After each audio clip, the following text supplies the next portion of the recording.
Welcome to Above the Garage.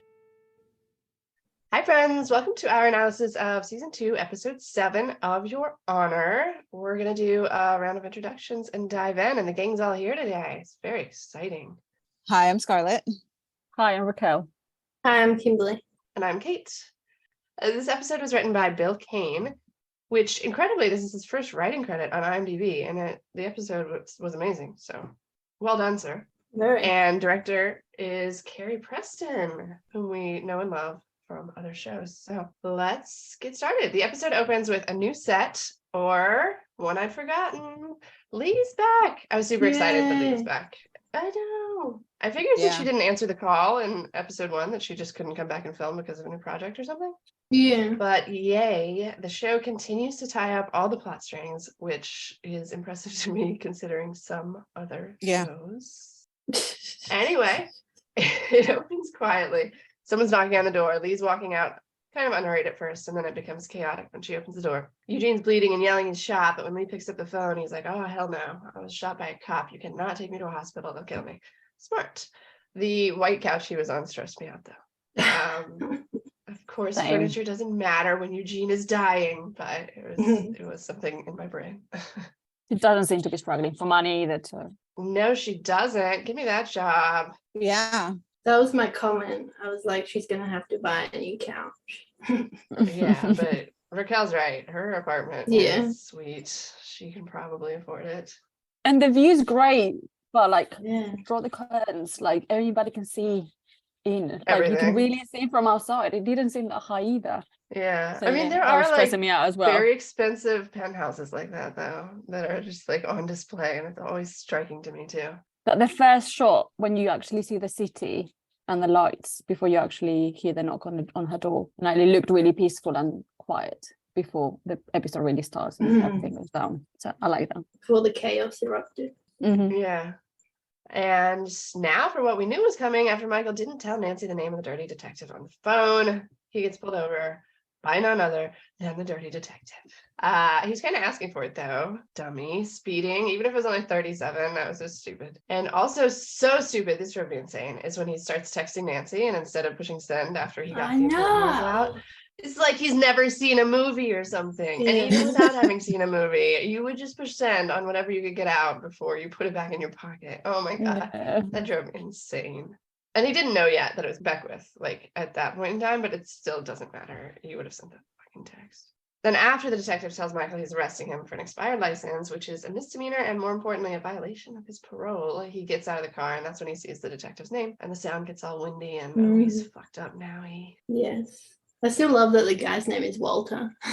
I know. I mean, I think for the rest of my life, every Walter will remind me of Breaking Bad because there's a lot of Walters. I totally forgot that he was just got out of jail and he's on parole as well. I was just like, huh? I was confused for a minute and I was like, oh, wait, yes, that's right. Yeah, I kind of put it together when he asked for his license. It's stupid to be driving around without it, though. Yeah, it is we know stupid. You are violating. He knows the law very well, I suppose.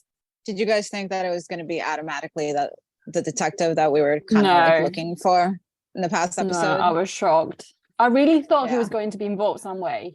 I knew he was going to know the guy or something, but I wasn't expecting it to be him that quickly. Yeah, I thought it'd be like one of his minions, probably. It was very quickly, like, boom, there we go.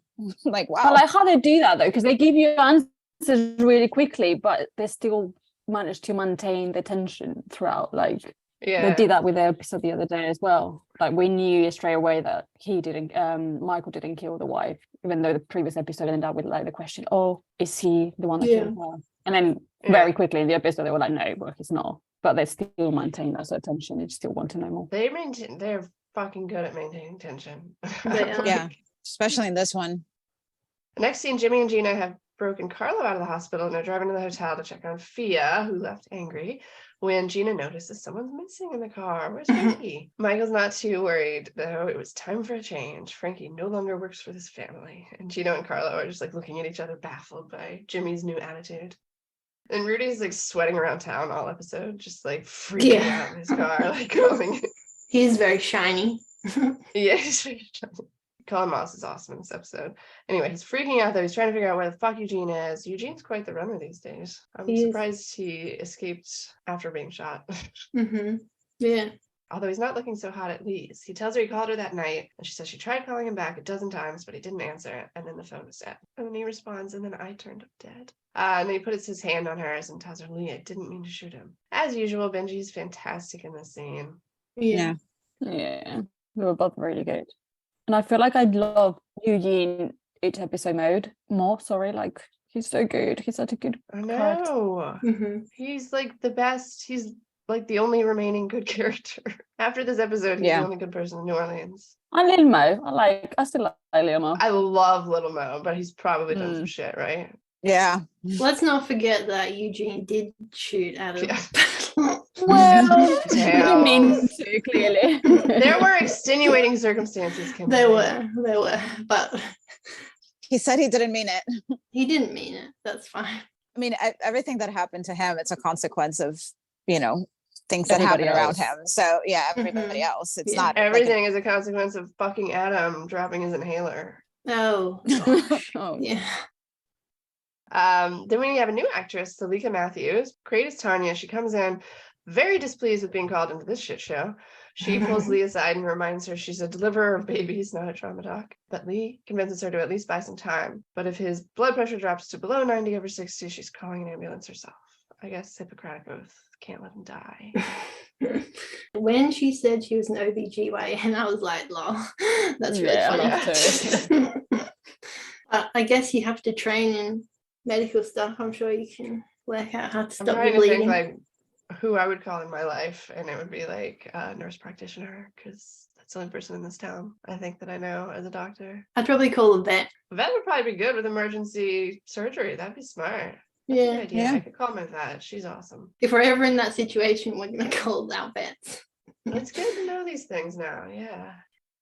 Back at Boofa's, Big Mo's drinking alone at the bar when Russell comes in. He notes everybody's somber, silent mood, and Big Mo tells him, sold all that shit, sprinkled it throughout the city, and somehow the one body I dropped dead in the middle of Desire. I hate Big Mo so much, but I love her style of speaking. Her lines are amazing.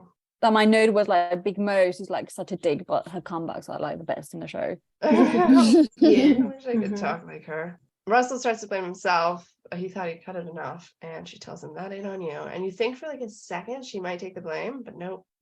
It's Chris's fault for leaving the balloon in his house. So they're saying that he took a balloon home here, right? Because we just thought that they were all at the club, yeah? Yeah, and that's totally fucked up on his part. Mhm. But it's still like, it's notable, especially later with Little Mo, that she's taking no responsibility for like the fucked up shit she's causing all over the place.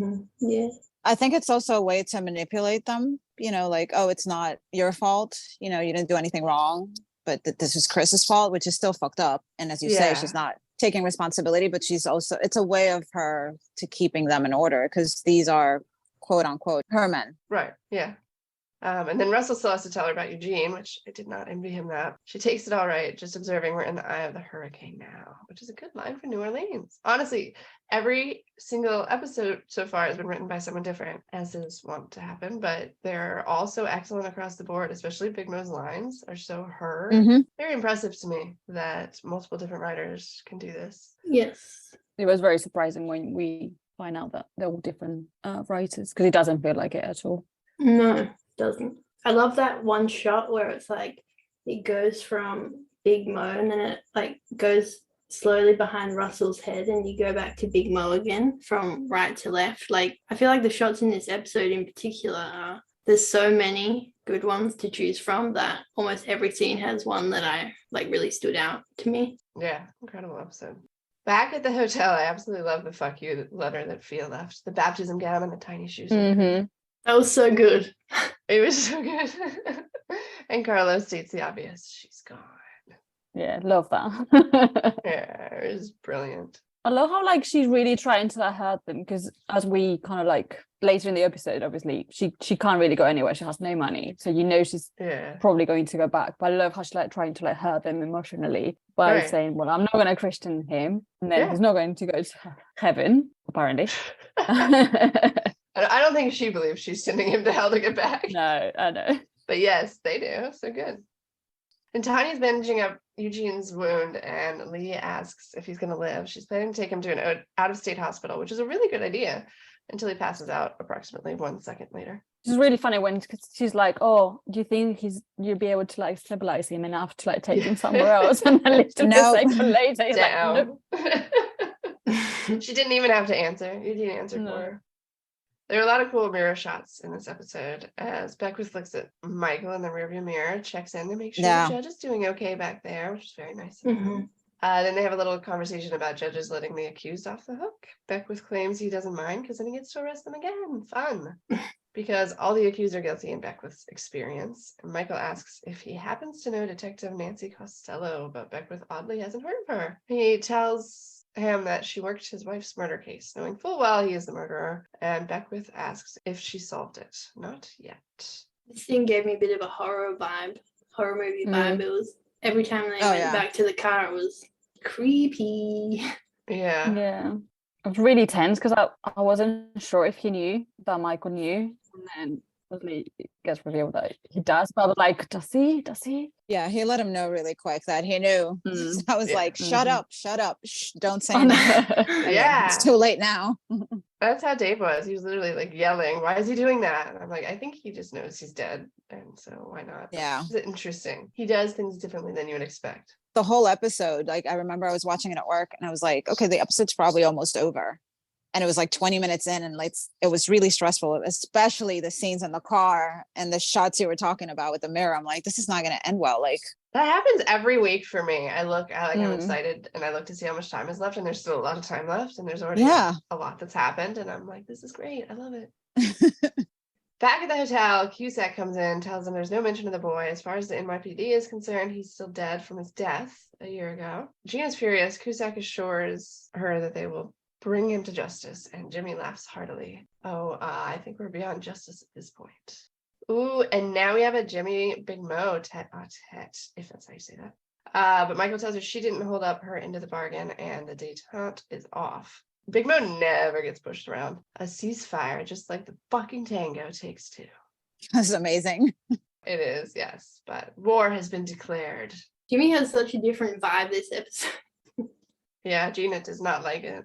He seems really like content, but like he's like losing it completely. Yeah. What was the line that his father-in-law used in the last episode? Not out? Not up. Not up. I think that's what he's been slowly doing because he was weird in this episode. Like, everybody was like, what the fuck's wrong with this dude? But I'd be interesting to see how Carmine would react to him in this episode, but probably we'll see that next episode. Yeah. They rush Eugene into the hospital, dying. He needs a blood transfusion. His blood pressure did fall below 90/60. It's at 80/50 last she checked. The lady at the desk starts to call it in, and Lee begs her not to, tells her the cops did it, and it works. She tells him he is a Hispanic man in his 40s. Cool nurse. Yay. What a nice nurse. Yeah. I love the way Lee puts it as well. Like, well, if you call the cops, then he's as good as dead, so you might as well stop. You're killing your patient. Yeah. Back in the rearview mirror, Michael is sighing and throwing all his cards on the table. Just out of curiosity, how did you know to come after me? And so now they're being honest with each other. Your pal Nancy reopened the investigation, which he found interesting. And then it was KJ that told him that Michael had come to see him. He told you some things he should not have. It's hard to find trustworthy snitches these days, but I'll deal with him later. For me, that was the same day, though. I'm guessing he dropped Elizabeth because she was working. She's a senator, so she was working somewhere else. And then he kept the car and the whole thing unfolded. So it had been really fast when he talked to KJ. I guess he was just on his tail. I don't know. Rudy's losing his shit all episode. Cullen Moss is fantastic in this episode. I'm sad it's his last one, but everybody's just telling him to fuck off. Turns out poor Rudy has no real friends. Sad. Big Mo's got another good line. It almost seems like it's a bad idea for a cop to stake his entire career on a handshake with a crooked politician and a gangster. I liked when Big Mo said, I got a clue for you, and then she gives him the finger. She doesn't care. Actually, I noticed then the whole, the guys behind her cracked up, and I was like, oh, is Chris laughing? But he's not in there. He's back with his family, I guess. Yeah. And now for the moment I've been waiting for. Little Mo is back and he's taking a bath. Yay. I like baths with a very prominent mirror. I mean, I like baths. I don't require prominent mirrors. Anyway, he looks down at his desire tattoo and then back up for a good long look at himself, thinking about his next move. I love the way that the scene was shot, and it says so much without saying a single word. Keith like crushed it. Yeah, the lighting was so good. It was like so dark. There's hardly no lighting, but you can still see everything going on his skin, like the wound, the blood, the tattoo, everything. Right. Like that was great. I'm gonna make a statement and say this is probably my favorite shot scene the whole season. Whoa. I really liked it too. The angle, the mirrors, the placement of the mirrors near the bath. I don't really want mirrors while I'm in the bath. I don't really want to look at myself, but and like Raquel said, like the darkness and how we could still see everything, and it was great. I agree. Might be mine too. And from Little Mo, we got a Big Mo coming to Chris's house to pay her respects for little Terrence, and his mom is not down with that, which I feel her on that. And she tells Chris, I don't want that woman in this house. So she just hands Chris her trademark roll of cash. She's going to pay for Terrence's funeral. I was surprised he took it, actually, but he does say to Russell, so the money that killed my brother is supposed to bury him now. Very sad. Everyone's so sad. That's a get out of jail free card, like cash. I think they feel that they can't say no either. You know, in that position, they would want to tell her to get out, but they're afraid to do so because of who she is. Right. It's also like almost a threat, isn't it? Like just keep things quiet, because otherwise, it is. I'll come for you. Yeah. I really wanted Chris's mom to stand up to her, but obviously she's probably scared of her as well, but I was waiting for it.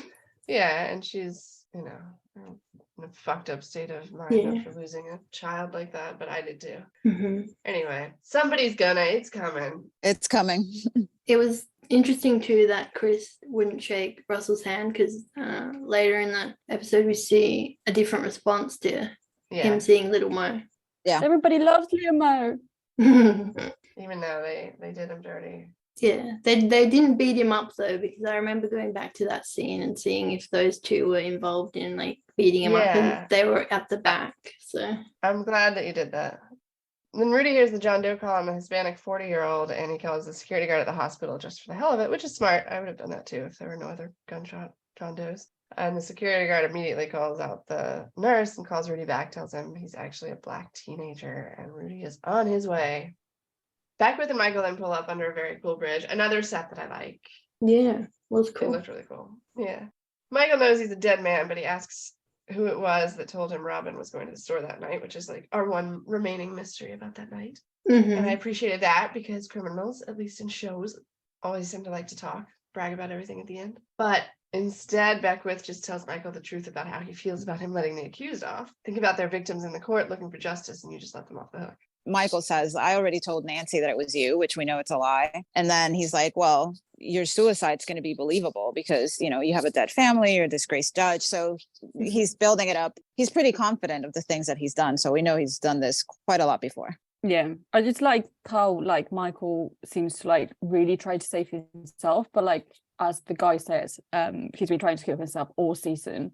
And now that he's probably going to get what he wants, he seems like really against it, which I thought was interesting, because now he wants that justice for Robin as well. So I suppose he's got a reason to stay alive. I guess he'd come after Liz too, though. Like Liz does know.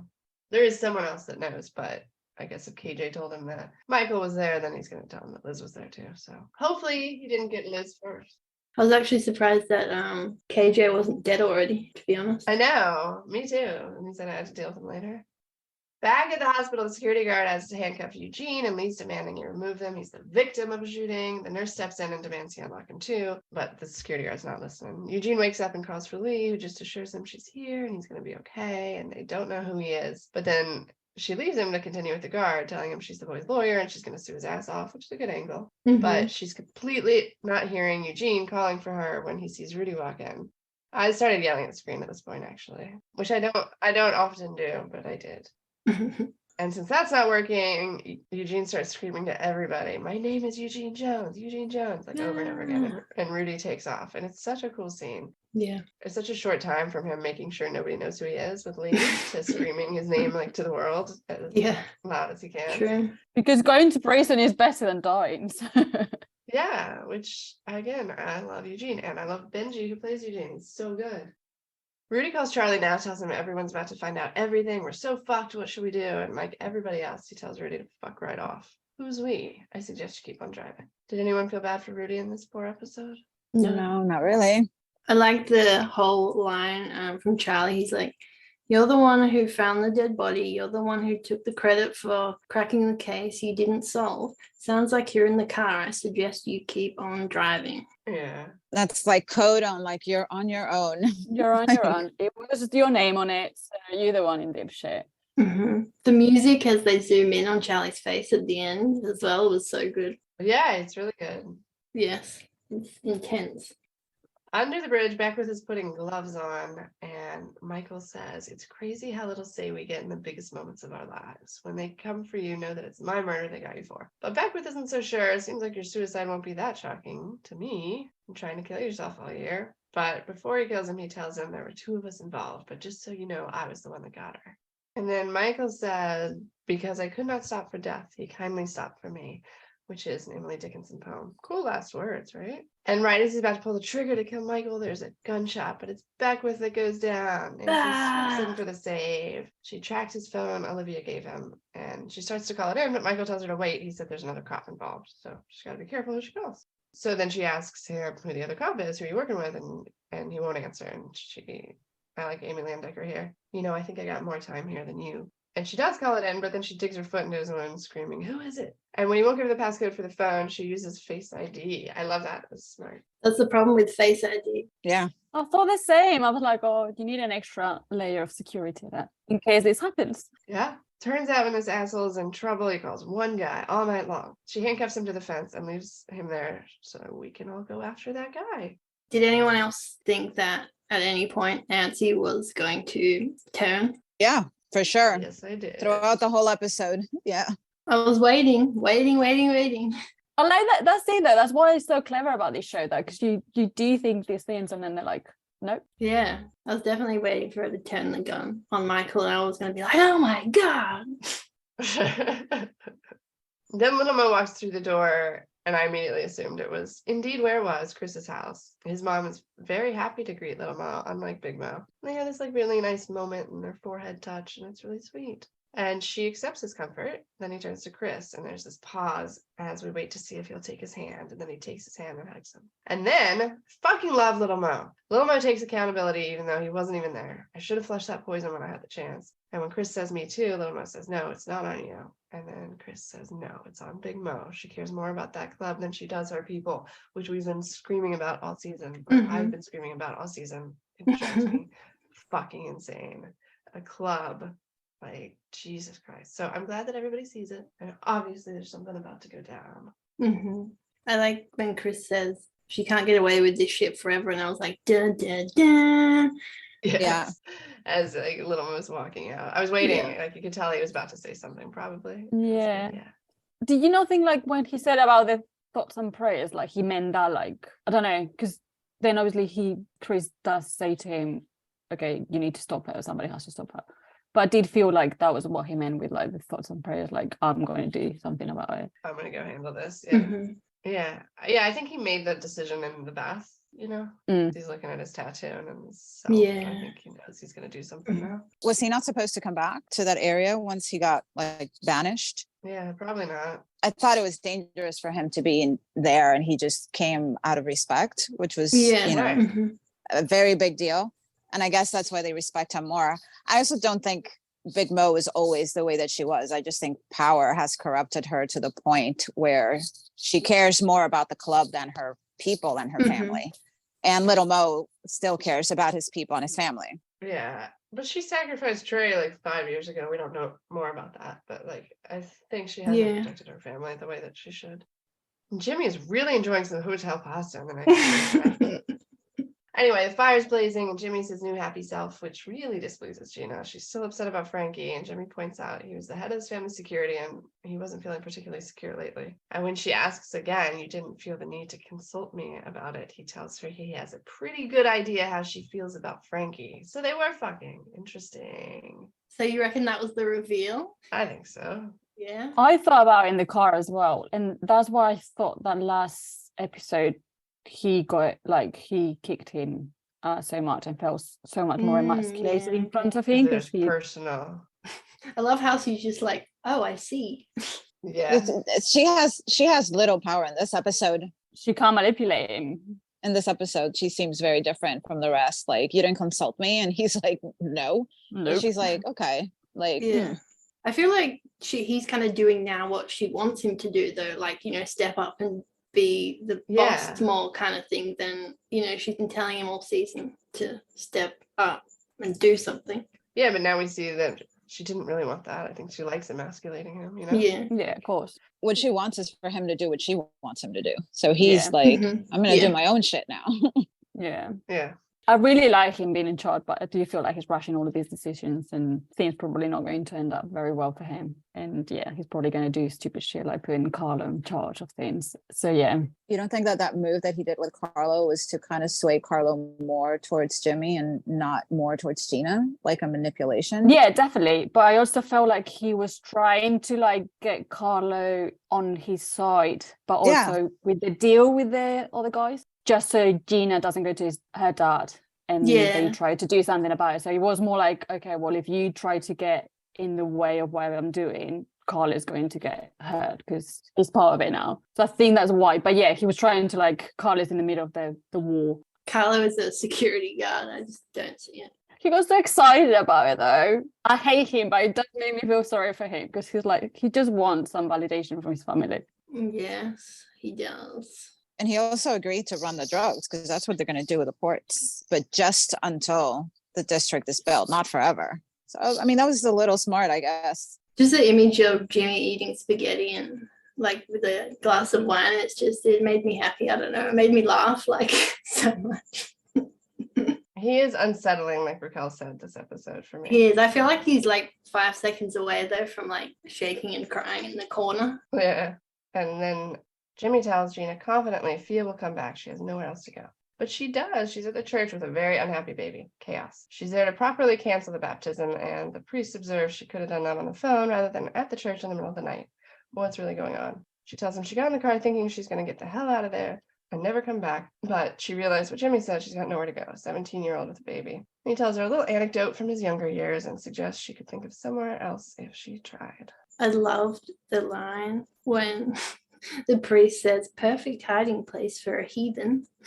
Yeah, priest is good. Everybody's so good. Those actors have way too much chemistry because I feel like every 5 seconds they're going to make it out. Yeah. Keep those 2 10 feet away from each other. Yeah. And it's really weird because she's 17 and then he's a priest. So it's like, oh, you probably shouldn't, but they do. They really do have great chemistry. Yeah, when she said she was 17, I was like, holy shit, I totally forgot. You're forgetting about it, yeah, because they look so much older. It's the same with Jean. Jean is like really, really young, but yeah, it's crazy. She's also like really mature for 17. Like she got her shit together despite. She's gone through some stuff in the last few months. She has. Every episode she's like wearing the same dress, but then I realized like they go from like the end of the episode like straight on. Yeah. And I'm like, why is she wearing the same dress every damn week? And I'm like, oh, wait, yeah, because it's a continuation of the same day. Same day. Yeah. And I really like the lighting on that scene as well in the church, because again, it's so dark, but there's just enough lighting to like light up their faces so you can see their facial expressions really well. So again, they do so well with the lighting. This episode is just so good. It's beautiful. That church really is. We said it last week, but it is very pretty. Yeah, what a beautiful church. And then Nancy and Michael are friends again. Yay. She makes Michael promise to stay in the car. That usually works in movies. But it did today. She goes in with her gun. Rudy's a terrible cop, and he doesn't hear his own very squeaky door. Yeah. But she takes him by surprise as he's packing. And then he doesn't take her threat seriously. Actually, that really pissed me off, and I would have shot him for the disrespect of not believing that I would shoot him. Okay, maybe I wouldn't. I've never shot anyone, but it did bother me. But it's a great final scene for Cullen Moss. I know you won't believe me, but I used to be a good cop. I believed in what I was doing. And he ends it with, I know something's got to happen here, but I'm not going to prison. And he pulls his gun. And then there's a gunshot, and the camera goes to Michael reacting. He jumps out of the car and starts calling. But then we hear Nancy say Michael. And it goes to her shaking her head. He shot himself. And Michael simply asked, did he say anything? Did you guys think that he shot her? No. I think you can kind of see him going for his head as well. I thought it was, they didn't show it. So I'm like, did she kill him? Because I was still under the impression that she knew more. Yeah.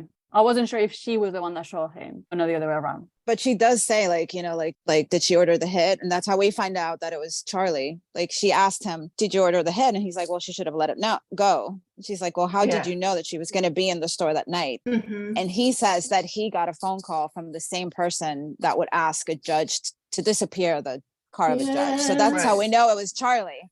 But it was Charlie that called Rudy. It seemed weird, like, 'cause she clearly knows, because that's why Michael then goes back to Charlie. But she seemed surprised, like she didn't know who she was talking about. He was talking about. I'm pretty sure she was putting 2 and 2 together. That's what I thought. That's what I took. My note that I wrote down was, oh shit, oh fuck. That's literally what I was like, oh my God. That's like we think like we've gotten it, and then something else is revealed. I'm like, no, not Charlie. I know, right? The last good friend. Didn't think about it when I was like watching it, but the line with Big Mo to Ruddy about like the crooked politicians, she's clearly talking about him being involved with all of it. So that's a good point. Yeah, Yeah. Gangsters and politicians, right? Yes. Did you guys didn't expect Charlie to be involved? no, I had a suspicion. At some point I had thought of it, yeah. Because it's like the worst thing that could happen. So a lot of times in shows, the worst thing happens. So that is the only reason. It's just so sad because, I mean, like last week, the week before, they obviously had their falling out. You know, when Charlie was obviously really angry at Michael, and you're like, oh no, we want them to be friends again. And now this happens. I think maybe he didn't order the hit. Maybe, like, I keep thinking about it, but yeah, he said that somebody was going to be there. Like, she asked for a connection, so he called Rudy. Yeah. And then I guess Rudy called Beckwith, but she didn't know that the informant was going to be there. So she went there. No. Why? Like, they told her to go there. Charlie told her to go there, and then whatever happened. Maybe they were going to talk to her, or they were going to bring the informant, which I doubt it. And maybe Beckwith decided to kill her, and he didn't know. But once she got killed, Charlie should have put 2 and 2 together, and he should would have known Yeah. that was the end result. And the way Rudy puts it as well to Nancy, it does seem like he was told to order the hit by Charlie, because he says that like, I got a call by the guy out, you know. He does Charlie. What he's told, basically. Yeah, the same phone call I always get. Anyway, Gina is still finding Jimmy's tranquility infuriating when the security guard calls telling him Eugene's under arrest, and Gina's pissed that he's happy with that result. He calls Pina again, no answer.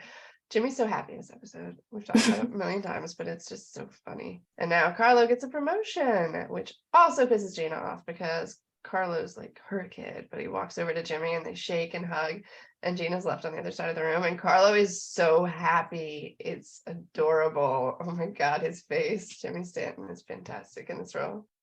Gina is pissed though. Her boy needs his rest, and she doesn't want to see Jimmy at the house unless Fia's come home. And we get almost a Jimmy frown, but not the legendary frowns of yore. Does he seem to smile at the end? I think he does. Yeah, sort he of. does. Yeah.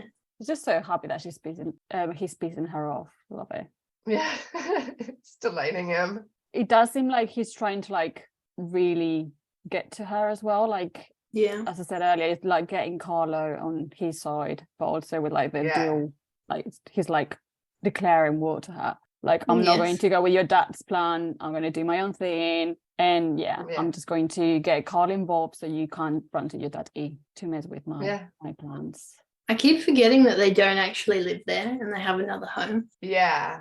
We see them so much in the hotel. Right.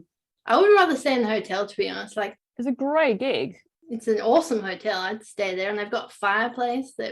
It's great. A marble table is really lovely. Expensive hotel. Charlie and Zeke are trying to write a statement about Rudy's death when Michael comes in. Charlie excuses Zeke, and Michael tells Charlie that his friend Rudy had Robin killed. It wasn't a random act of violence, it was a hit. And before Robin left the house that night, he heard her make a call. It was to you, wasn't it? He said, she wanted to know if I had any contacts from the police department. Kimberly, he says police the way you say collage.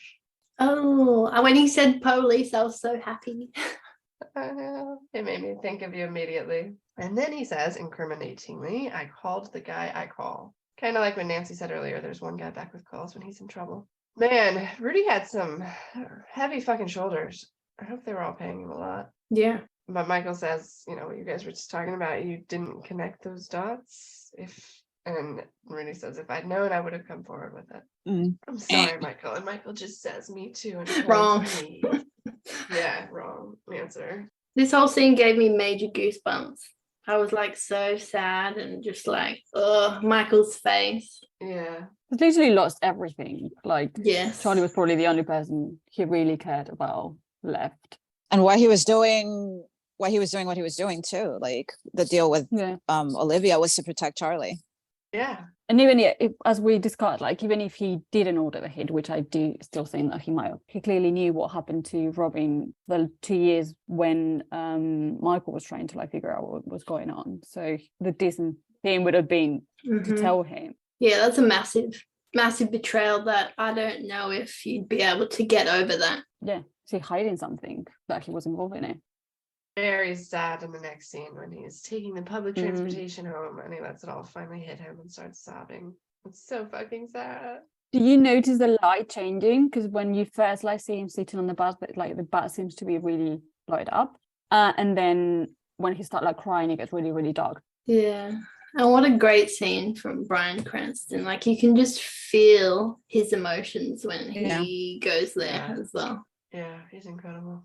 Yeah, taking the bus again. He should have done that earlier too. Yeah. No, because then we wouldn't have found out about Charlie. True, never would have found out. He finally knows what happens to Robin.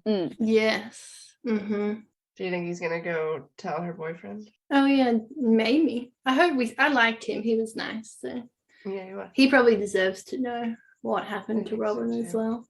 Yeah.